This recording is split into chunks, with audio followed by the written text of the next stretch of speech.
Thermopylae, the Hot Gates, the entrance to the underworld. This is where King Xerxes of Persia and his army of hundreds of thousands are headed.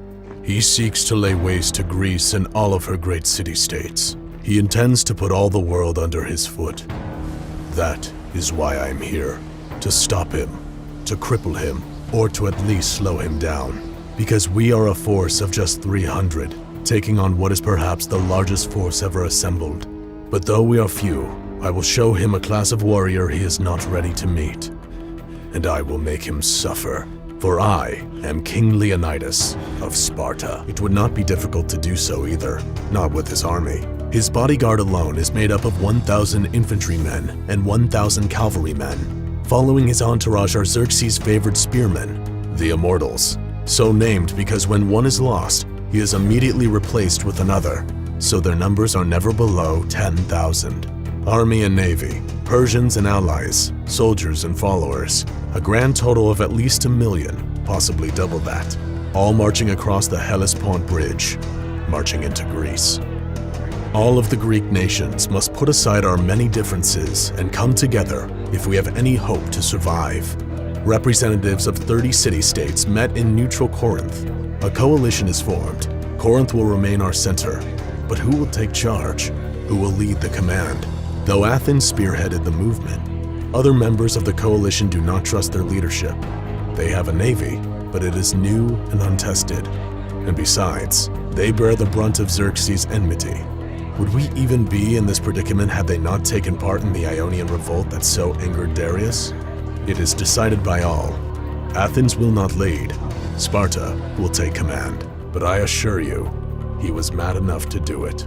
Because he had no male heirs, Cleomenes' title could only pass to the husband of his daughter Gorgo.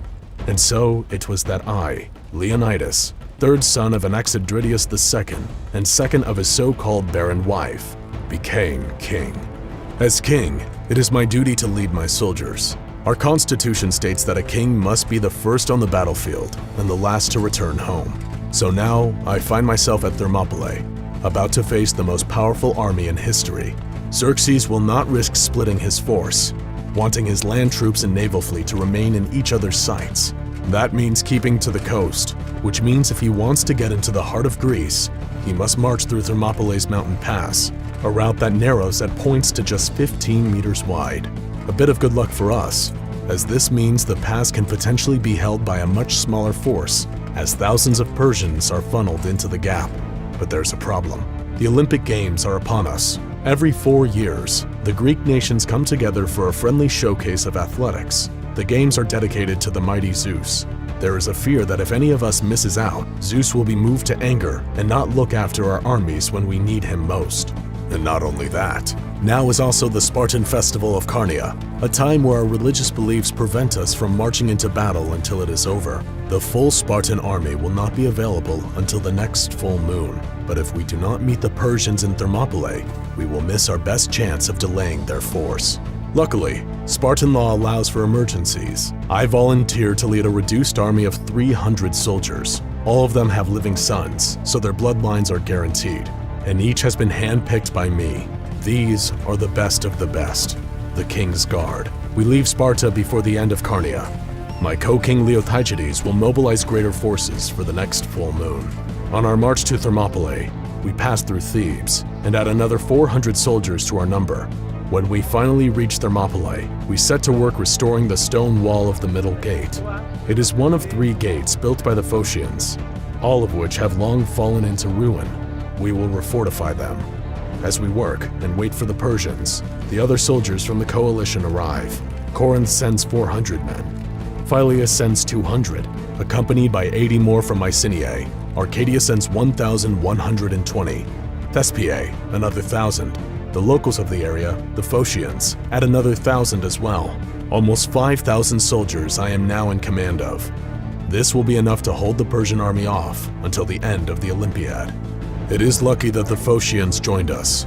They tell me the Persians are closer than we thought, just a day or 2 away. They also tell me of another route through the mountains, a goat track, tricky territory, but the Persians could use it to avoid our forces and attack us from the rear. We can't take any risks. I send the 1,000 Phocians to the pass to protect it, along with 2 of my soldiers. The wall of the middle gate is rebuilt in time, and I keep my Spartans on the outer edge of it. If any Persian scouts see us, they will think we are a force of 300. They will fail to see the thousands of coalition forces on the other side of the gate. Indeed, a scout does come. I see him with my own eyes. It means the Persian army is near. Finally, the day comes. Xerxes has sent his 2 half-brothers against us, leading a force of Midians and Scythians. We shall meet them on the battlefield. I lead 4,000 soldiers deeper into the pass. I take the front line, a wall of men standing shoulder to shoulder. Behind us, a gap. Then, another line of soldiers, repeated. Where the Persians expect 300 Spartans, there are thousands.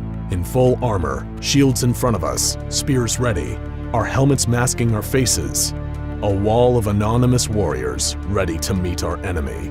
The Medians come first, armed with short spears and daggers, confidently rushing us, still thinking our numbers are few. They crash into us, but we hold. Our shields are unbreachable. Above our shields, our spears thrust through. They are longer than the Midians' weapons, and they find their targets easily. The dead pile up through the morning and into the afternoon. Xerxes' half-brothers are among the slain. A retreat is called. The Medians flee, but Xerxes has been angered. He intends to bring his full wrath down on us. In place of the fleeing Medians come 10,000 immortals. The elite. It is real fighting this time. We hold them off as long as we can, but the immortals are a fierce foe. As our shield wall begins to falter, we retreat, turning our backs, running. The immortals pursue us, breaking ranks as they attempt to finish us off. As we reach our next formation of soldiers, with a technique practiced since we were boys, we turn as one and continue the battle.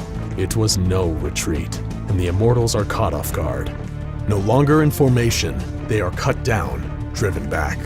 And they keep falling for this trick. They have become accustomed to rolling over their foes. They don't expect a retreating army to suddenly turn and continue the fight. They do not expect more Spartans waiting for them.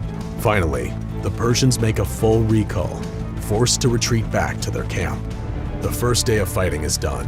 Thousands dead on their side, a mere handful on ours. But much of the battle was fought by Sparta, and we are weary. Tomorrow, the rest of the Greeks will have to prove their mettle on the battlefield. The dawn comes. Day 2. The fighting begins. This time, the other Greek nations take turns at the front, using the same tactic we used yesterday. We fight in close formation. We retreat, causing the enemy to break ranks and pursue us. And then our next line of soldiers takes over, catching the Persians by surprise.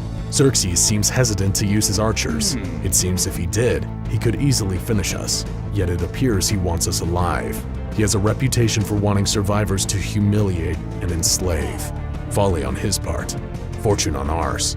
Thousands more of his men are cut down before he calls for another retreat. So we have 2 days of victory. The next morning, the priest and advisor Megistias makes a ritual sacrifice, as he has every dawn. This time, however, he is concerned. The entrails are blemished. A bad omen. It means death comes with the dawn. Then, messengers from the nearby town of Alpini arrive. During the night, the Persians sent the 10,000 immortals across the mountains, using the goat path. The 1,000 Phocian troops who were supposed to be guarding it didn't even fight. It is our worst fear. The elite immortals on one side of us, the rest of Xerxes' troops on the other. We are cut off, surrounded on both sides. I call a conference. The other commanders want to leave while they still can, rejoin their nation's troops as the Olympiad comes to an end. But I know we must remain, to delay the Persians, to chip away their fighting force, to show Persia, to show Xerxes, to show all of Greece that we can fight. I plead with the commanders to stay. Demophilius of Thespiae pledges to stay with his troops. No one else does, so it is to be the Spartans and the Thespians, as well as the 400 Thebans, who I command to stay. The others leave us. Just 1,700 of us remain. Before long, Xerxes will march on us from the west, the immortals from the east, cutting us off. It is to be a last stand. I lead my men back into the pass. This time, we march further than we have before. On one side, marshland. On the other, sheer cliffs. We make our formation, wider this time. The Persians do not expect us to meet them so close. They are surprised when their detachment, commanded by Xerxes himself, arrives. No more tricks, no more retreats. This time, a fight to the death. And fight we do, with a ferocity never seen before. The Persians have never had to face such a foe, and many flee in fear. Some are driven into the marshes where they drown. Others are trampled by their own men as they seek to retreat. Still others are felled by their own commanding officers' whips. We hold our ground and fight as a unit, endlessly jabbing our spears forward. The Persians that stay to fight are relentless with their daggers and small spears.